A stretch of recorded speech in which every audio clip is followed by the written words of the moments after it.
I'm glad you asked. Most of the time I'll be wearing what I have on right now, a t-shirt and shorts.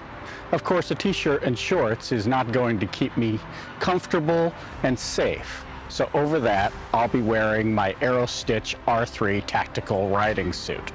In my opinion, there is nothing better for long distance riding, and it's the perfect solution for the varying temperatures and weather conditions we will encounter on the Cannonball. It's waterproof, breathable Gore-Tex. It keeps me warm, dry, and comfortable when the weather turns nasty. And it's also fully vented for when it gets hot out. It's the official uniform of the Astronaut Banana Super Suit Corps. And of course, Bongo, my co-pilot, will be with me the whole way. For a helmet, I'll be using a Shoei Neotech 2 modular helmet with a Sena Bluetooth comm.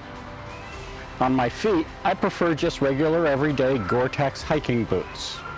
This photo was taken after one of the more difficult dirt sections on the 2018 Cannonball. For gloves, I'll be taking two very different pairs. For fair weather riding, I'll be using Icon Anthem stretch mesh gloves. I really like the way they fit like a second skin. For colder mornings, or when it rains, I'll wear AeroStitch elkskin roper gloves. Again, AeroStitch makes the best stuff. These gloves are no exception. You won't find a more comfortable pair of riding gloves. A really cool feature is the visor squeegee on the left thumb.